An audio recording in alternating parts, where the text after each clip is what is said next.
Welcome to What's the Book About? I'm your host Kevin. This is Wizardry Cursed by Rick Cook. This is the story of two evil wizards out to conquer the world. A band of good heroes out to stop them. And a band of dwarves out to kill the hero. It's been a year since the end of the previous novel, and if you're lost, just go watch the other videos. Now, we start the novel with the three groups.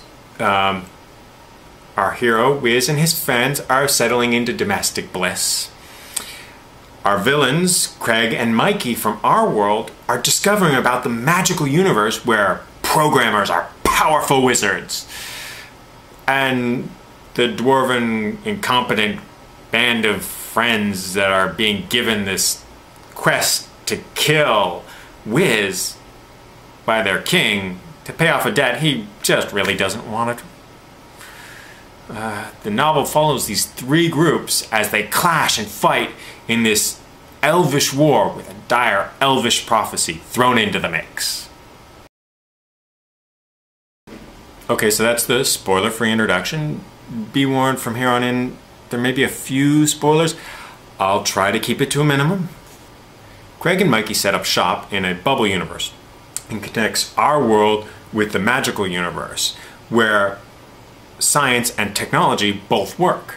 Craig builds a base and giant mechs that are powered by magic, and Mikey ends up studying magic with the elves, the beings that created this bubble universe.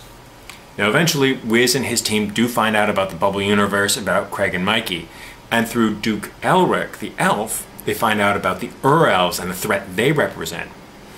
He also tells them about a magical key that could be used to close the bubble universe and the threat of both the bubble universe and the elves. And Wiz and his team try to construct it magically, but yeah, it affects the universe. So as they're building it, it starts affecting the world, and they manage to stop it before they get to see what a computer crash looks like from the inside. And they do figure out that they could describe it mathematically and then build the key from the final blueprint. So they steal a supercomputer to generate the proper mathematical formulas and complete picture. Unfortunately, the supercomputer doesn't run in the magical universe, and they end up having to set up shop in the bubble universe. Eventually, there's a final confrontation between the two groups over the key. And we have a big battle between giant mechs and dragons and this jet pilot who's crashed and a dragon rider and her injured dragon and a batch of gremlins and the dwarven assassins. And the dwarven assassins finally prove key because up until this point they've been trying to kill the hero and failing in hilariously fantastic ways. And eventually the dire elvish prophecy comes true. The mightiest among them fall. Everyone suffers loss. And the enemy gains his greatest desire, to be master over all he surveys. So, what's good and bad about this book? The choice of villains is superb. They're well-rounded characters to start with their own interest and motivation, and their descent into villainy is handled expertly. The degree which each one chooses and which path they choose is well suited to their particular character. You also get to see Wiz and his group mature and develop over the what they've gone through since the previous books. And the dwarven assassins are not typical dwarves. They do not follow the fantasy tropes, but rather kind of play off of them. And they are funny without being too slapstick or dumb, because it's not their lack of effort or planning, it's their lack of skills and specific knowledge that end up actually being their downfall every time. They actually come up with pretty good plans, but it's that lack of skill and knowledge that always trips them up.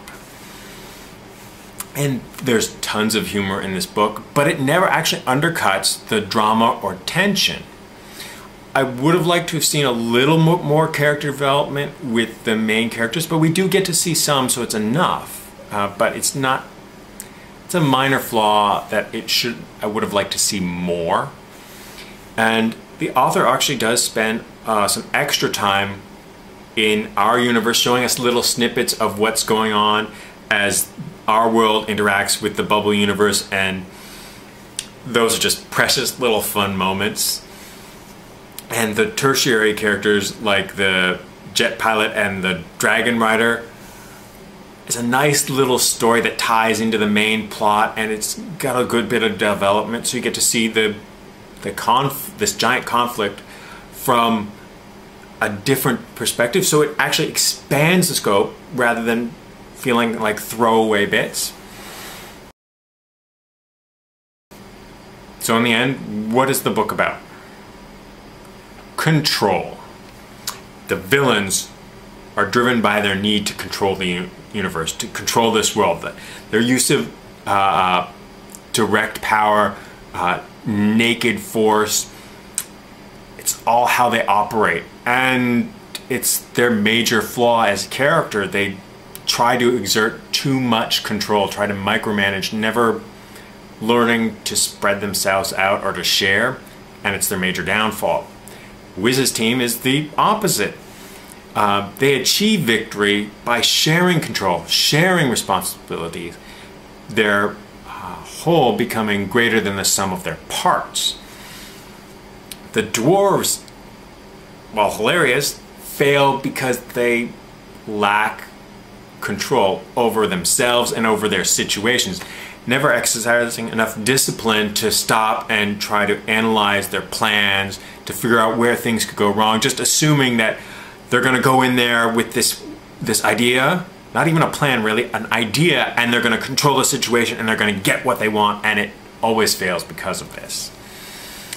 And actually even the tertiary characters are driven by their controls, their need to control. The dragon rider and the jet pilot get into fights and end up crashing and stuck the way they are because they tried to control the combat situation using methods that were not suited for this bubble universe. Neither could really know that going in, but once they adapt to this and share control and responsibility, they become a better team and they achieve victory over the villains. So this book ends up being this great action adventure story with rib-splitting humor, and it's one of the reasons I have to give this book 4 out of 4 stars. It's just a phenomenal read. It's a must-own, and it's published by Bean, but getting the paperback individually can be a little hard. It is available as a double book where the next book and this book are combined, and it's called Cursed and Consulted. But you can get the individual ebook, so there's no reason you shouldn't go out and get it. Go get it now, read it, enjoy. Till next time, have a good one.